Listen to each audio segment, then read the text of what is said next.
यस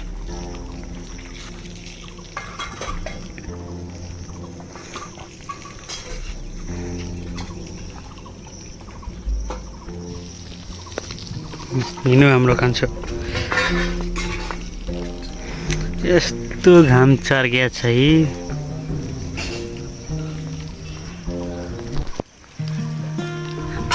है मस्तीमा छौँ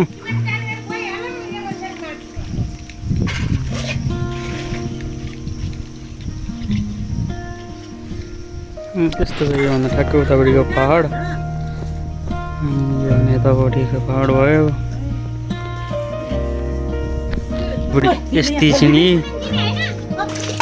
मेरो मम्मी भाँडा मस्कै धस्कै यता गर्दै हुन्छ है हेलो मम्मी यता हेर हेलो भनिदिनु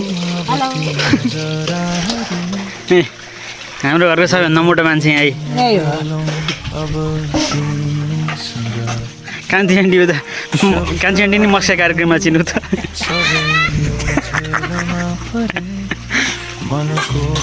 उनीहरूकोबाट यहाँ छ यस्तो कस्तो घाम छ अरे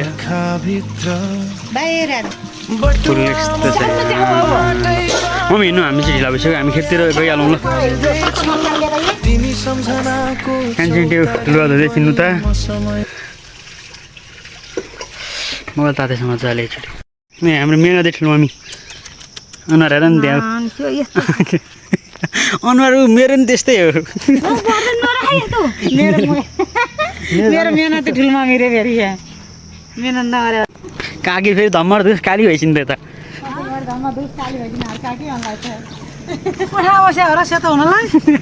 पाँच खालको घाम यहाँ कस्तो छ घाम त खत्तम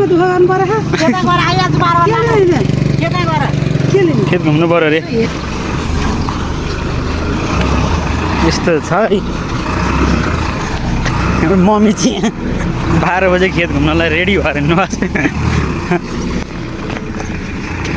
कति भयो अरे पुल बनाएको ल होइन केही हुँदैन भने मात्रै हो कि तर घामले चाहिँ भने हो कि मान्छे खेत यस्तो चाहिँ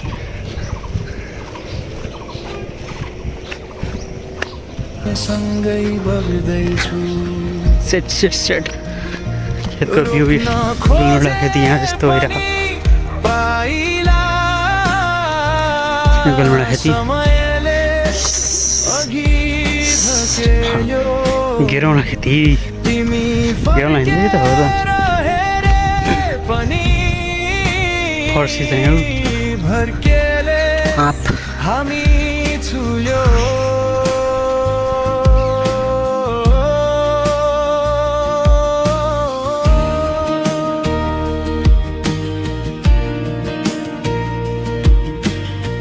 हाम्रो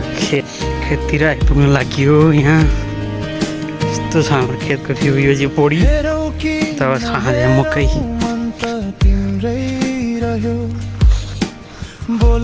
क्यामराम्यानकै पिनको साथमा हामी घुम्न आइसकेका छौँ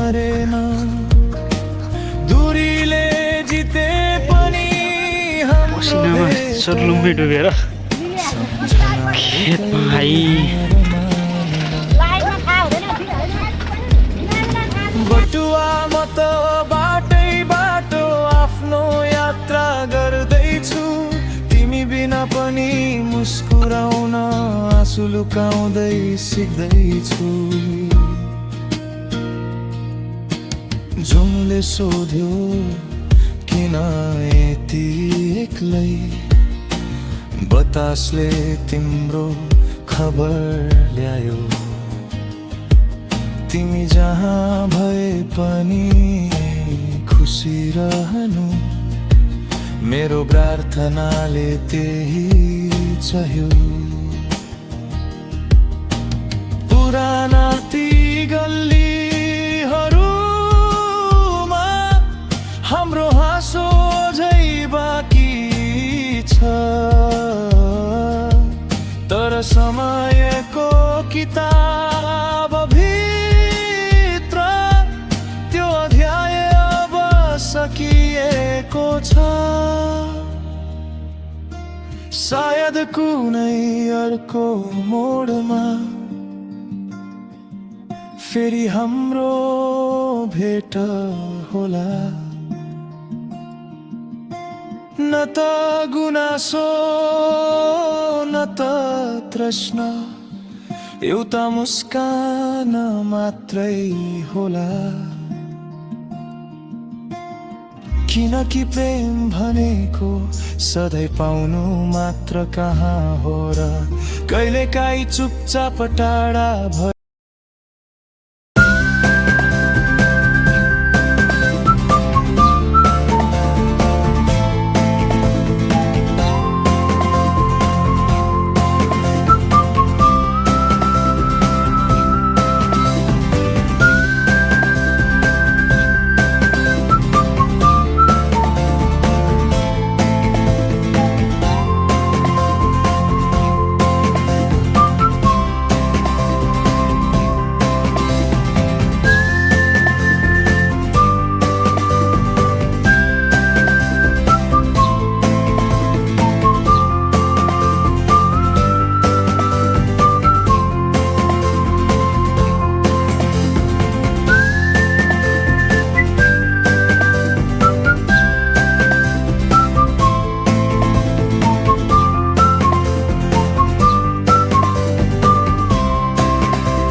गोडमेलाई यदि टिपियो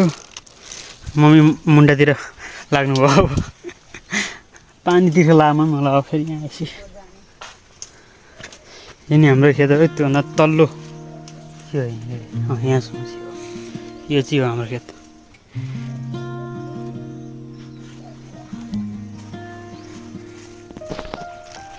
सुरु गऱ्यौँ अब हामीले फेरि एउटा एक्सप्लोर गर्न मजा पसिना छुट्लम्म भइसक्यो सब्सक्राइब गरिदिनु पऱ्यो है च्यानललाई त्यस्तै भ्लग आउँछ कहिले गाउँको 5 खालको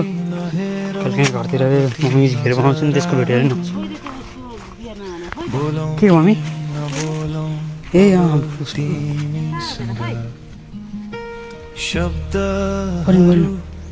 यहाँतिर होला नि बा आउनुभयो कहाँ मम्मी त मुन्टा टिप्दै हुन्छ पर्सीको मुन्टा आफ्नै घरमा आफ्नै खेतको खेतमा टिप्दै हुन्छ मम्मी खोजी खोजी खोजी यो चाहिँ सिँचाइ मिटर हो यहाँ खेतको लागि अन्नबाली उमार्नको लागि पानी सानी कहिले आउँछ नि त हुन्छ दुःखको लागि भए चाहिँ पाइला यस्तो छ हाम्रो चाहिँ घाम चर्केर मान्छे कालो न कालो भइसक्यो म त मम्मी सेतो मान्छे कस्तो कारी भइसक्नु हो फर्केर हेरे पनि भर्केले हामी कति भयो भन्दा ठ्याक्कै 8 मिनट भयो ल अब हामी लाग्नुपर्छ 12:30 भयो भने फेरि 12 बज्छ हाम्रो यहाँ फेरि हाम्रो फेद भयो हामी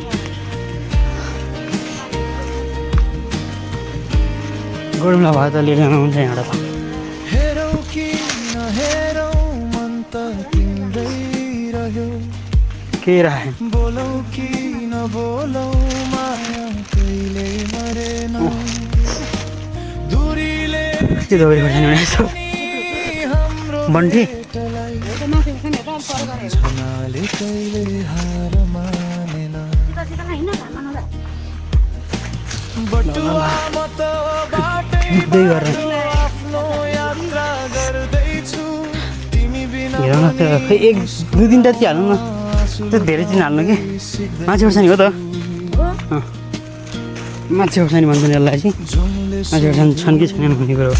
यहाँ छन् ल टिप्दा भयो त्यो कता बतासले तिम्रो खबर मान्छे मान्छे ल्यायो तिमी जहाँ होइन है त म देखाउँछु पहिला माछा खोर्सानी भने चाहिँ यस्तो हुन्छ यो पन्ठी मेरो यस्तो लाम्चो लाम्चो खालको हुन्छ यो हो माछा खोर्सानी भने एउटा हामी चाहिँ यसलाई यसरी टिप्छौँ यो चाहिँ खाने हो पिरो पिरो हुन्छ होइन मिलो हुन्छ होला खानु मिलो होला हाम्रो हाँसो झै बाँकी छ तर समय माछा खोर्सानी चाहिँ मम्मीले हाल्दै हुन्छ यहाँ अब भी माछा खोर्सानी हामी टिप्दैछौँ त्यो अध्याय अब सकिए काठमाडौँ जाने बेला अब सरी थिएँ होस् सायद कुनै अर्को मोडमा फेरि हाम्रो ल टिप्छौँ हामी चाहिँ भेट होला न त गुनासो न त त्यो पहाड उता उता सो गर्ने होइन त्यो के 5 खाल के अरे पलाञ्चोक होला पलाञ्चोक उता डाँडा किनकि उतापट्टिको सिधा भनेको त्यो चाहिँ हाम्रो शिखरपुर सिरमपाटी कहाँ हो र कहिलेकाहीँ चुपचाप टाढा भएर यहाँबाट उता चाहिँ धोत्रा होइन खुसी देख्नु के होइन मम्मी यो धोत्रा होइन यो उतापट्टि हेरौ कि नहेरौ अब ती नजराहरू या दाजु कि नबोलौ ए ए ए तिमीसँग हाल्नु भयो यहाँ मनले तिम्रै नाम हिजो सकाएर काम अब यस्तो सर्वसुकी पुगेर लाग्यौँ आफ्नो बाटोहरू है त हामी लाग्यौँ मम्मीको साथमा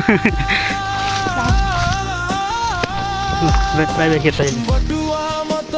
बाटै बाटो आफ्नो यात्रा गर्दैछु यस्तै छ सम्झना भित्र बोकी नयाँ ल यसै खाली झोला लगाएको मान्छे खेतबाट टक्क भरेर आइयो बाटो जुदेछ मान्छे चौरामै बस्न आएपछि मन पनि अपरिचित झै नहिँड्नु सुनिक ल या बाई बाई एउटा मुस्कान छोडिदिनु म त्यसैलाई अन्तिम गीत गाउनेछु